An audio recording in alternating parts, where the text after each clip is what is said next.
Menikahi Duda Galak. Bab 18. Penulis Neng. Apa dia bilang? Wajahku seperti badut. Dia tidak sadar apa? Wajahnya saja seperti tembok, keras dan dingin kayak gitu. Eliana menghentakkan kaki lalu menuju kamar mandinya. Siapa kamu? Eliana memundurkan langkahnya sambil menunjuk wajah di hadapannya yang berada pada pantulan cermin. Aku tahu, ini pasti ulah Azura. Anak itu harus segera aku beri pelajaran. Eliana membulatkan tangannya. Apa yang harus kulakukan dengan wajahku? Perlahan, Eliana menghapus riasan di wajahnya yang sudah sangat berantakan. Wajahnya dipenuhi oleh lipstik berwarna merah terang dengan gambar bulatan pada pipinya, jidatnya, dan bibirnya. Hingga terpampanglah wajah Eliana layaknya badut. Pantas saja, Edgar bilang aku seperti badut. Bagaimana ini? Eliana kembali masuk ke dalam kamar. Kemudian dia mengambil remover dan mulai membersihkan wajahnya. Selesai membersihkan dirinya, Eliana segera menuju dapur, menggunakan celemek dan menutup kepala. Lalu, dia mulai menyambar kemoceng, sapu dan alat pel. Eliana mulai membersihkan rumah. Kenapa nasibku jadi seperti ini? Sambil beres-beres, bolehkah aku bernyanyi? Lagu apa yang cocok untukku saat ini? Upik abu. Iya, hidupku sudah seperti upik abu. Eliana kembali berdecak dengan tangan memegang kemoceng. Aku sudah 1 jam membereskan rumah ini, tapi kenapa belum ada seperempatnya yang selesai? Astaga, pinggangku. Eliana memegang pinggangnya. Kemudian turun dari tangga. 1, 2, 1, 2. Eliana celingukan kalau mendengar suara dari kejauhan. Suara apa itu? Ini baru pukul 4. Kenapa sudah ada suara sesemangat itu? Eliana berjalan mencari sumber suara. Astaga, pria itu sungguh keterlaluan. Hobinya menyiksa orang. Dia tega sekali melakukan itu pada anak-anaknya sendiri. Seharusnya di usia segitu, anak-anak itu harusnya disayang orang tua, dibimbing, dan diajak jalan-jalan, bukan? Dasar jahat. Eliana menajamkan pandangannya dari sisi jendela kala melihat Aksa dan Ajura tengah dilatih karate di jam 4 subuh. Di rumah ini bukan hanya aku yang jadi upik abu, ternyata anak-anaknya juga.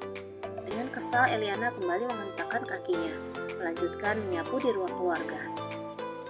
2 jam berlalu, waktu menunjukkan pukul 6 pagi, tapi Eliana masih setia dengan pekerjaannya, menyapu dan mengepel yang tiada akhirnya. Selamat pagi, Nyonya. Suara itu membuat Eliana membalikkan tubuhnya. Hai, Tuan Aldo? Eliana menunjuk tubuh Aldo. Iya, jangan panggil saya Tuan. Panggil saya Aldo, Nyonya. Aldo membukukan tubuhnya sopan. Jangan begitu. Jangan panggil saya Nyonya juga. Panggil El saja. Eliana melambaikan tangannya. Dia merasa sungkan kalau Aldo memanggilnya dengan sebutan Nyonya. Tidak apa-apa, Nyonya. Saya memang harus memanggil Anda dengan sebutan demikian. Ucap Aldo lagi, ngeyel. Baiklah, terserah dirimu saja. Eliana tergelak dengan kedua matanya berada di atas. Lucu sekali. Kenapa aku dipanggil Nyonya? Padahal aku hanya upik abu di rumah ini. Nyonya baik-baik saja? Tanya Aldo, membuyarkan lamunan Eliana. Aku tidak apa-apa, Eliana menggeleng.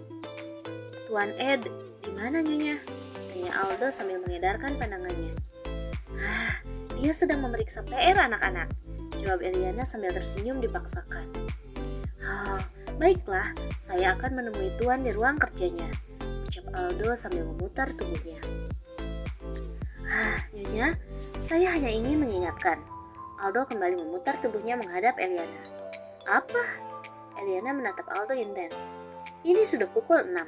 Apa tidak sebaiknya Anda menyiapkan sarapan? Tuan Ed paling tidak suka menunggu dan tidak suka pada orang-orang yang telat. Aldo tersenyum, memutar langkah lalu bergegas menuju ruangan Edgar. Astaga, bagaimana ini? Eliana segera melempar kemoceng dan sapu yang berada di tangannya. Dia segera berlari menuju dapur untuk memasak.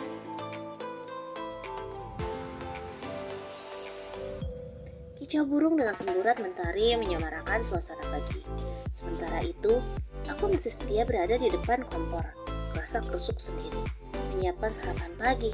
Entah apa yang harus kumasak, aku bingung juga. Segera aku buka kulkas besar 2 pintu itu. Terdapat bahan makanan yang sudah bisa kupastikan akan membutuhkan waktu lama untuk pengolahannya. Sementara itu, aku butuh makanan yang cara penyajiannya cukup singkat. Lama aku mematung, memilih-milih makanan yang akan aku masak, tapi buntu. Karena sebuah tekanan otakku tidak berfungsi dengan baik. Apa yang harus kulakukan? Aha, aku menemukan sebungkus nugget, sosis, dan telur terletak di pojokan kulkas. Akan kusajikan saja nasi goreng, telur ceplok, dan juga nugget dan sosis. Semua ini adalah makanan siap saji, yang cara pengolahannya tidak butuh waktu lama. Aku mulai meracik bumbu untuk membuat nasi goreng, lalu menggoreng telurnya. Lanjut, aku membentuk sosis berukuran jumbo itu menjadi bentuk spiral. Sangat lucu, anak-anak pasti suka. Iya, harusnya begitu bukan? Lanjut, aku pun menggoreng nuggetnya. Dengan gerakan super, aku segera menata semua makanan itu di atas meja makan. Waktu menunjukkan pukul 7 kurang 15 menit. Sebentar lagi mereka semua akan turun. Aku mengurut dadaku. Rasanya jantungku berpacu lebih cepat. Kenapa? Yang kuhadapi hanya seorang pria dan 2 anak. Tapi jantungku selalu berdebar kencang kalau akan bertemu mereka, terutama Edgar. Selamat pagi, Bibi. Aksa menarik kursi, lalu duduk di kursi sebelah kiri, di kursi yang biasa diduduki ayahnya. Pagi, sayang. Aku mengusap pucuk kepala Aksa. Untung saja, anak itu sudah bisa mandi sendiri. Coba kalau tidak, pasti aku juga akan disuruh memandikan Aksa. Pagi, Bibi. Ajura datang dengan tatapan tidak sukanya. Aku mengedikan bibirku, mengingat kejahilannya tadi malam padaku. Sabar, El, sabar. Perlahan aku mengurut dadaku. Pagi semuanya. Edgar datang dengan diikuti Aldo di belakangnya. Aldo sungguh asisten terunggu yang pernah aku temui. Dengan setianya dia selalu datang di pagi buta dan pulang kadang lewat tengah malam. Kadang aku berpikir, Aldo itu sempat tidur nggak ya? Pagi, jawabku gugup. Edgar menarik kursi, lalu duduk sebentar. Aldo hanya berdiri di belakangnya. Apa ini?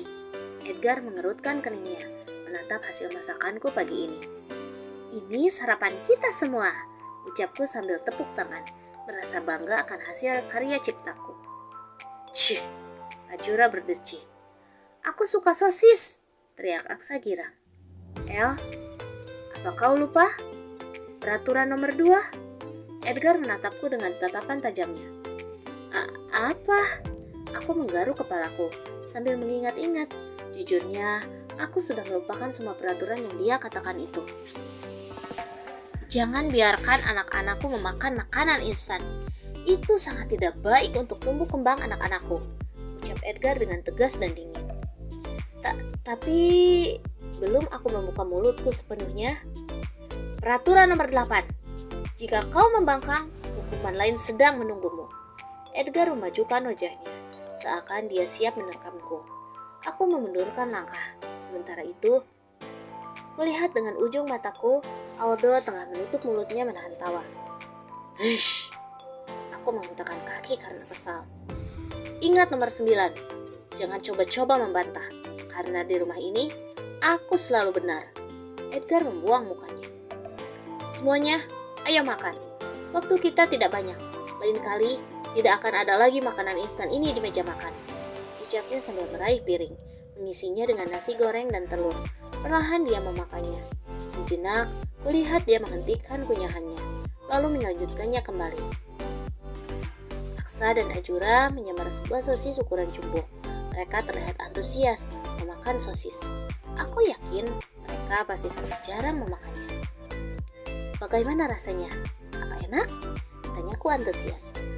Lain kali, kau kurangi saja bumbunya. Kenapa rasanya begitu asin? Tidak, rasanya begitu hambar. Ucapnya membuatku semakin kesal. Kerja kerasku ternyata hasilnya tidak sesuai ekspektasi. Jadi, yang benar itu asin atau hambar? Ucapku sambil menyambar sesendok nasi goreng di hadapanku. Rasanya enak begini kok. Aku mendengus kesal. Sebenarnya lidahnya itu terbuat dari apa sih? Gak bisa merasakan makanan enak. Atau jangan-jangan dia sudah mati rasa? Hish. Tak ingin memperpanjang masalah, aku lebih memilih diam. Lalu sarapan, sama seperti Aksa dan Azura yang terlihat seperti sangat menikmati sarapannya. Selesai sarapan, aku segera bergegas menuju kamar, menyambar tas dan segera memasuki mobil. Seperti biasa, aku akan mengantarkan anak-anak untuk berangkat sekolah.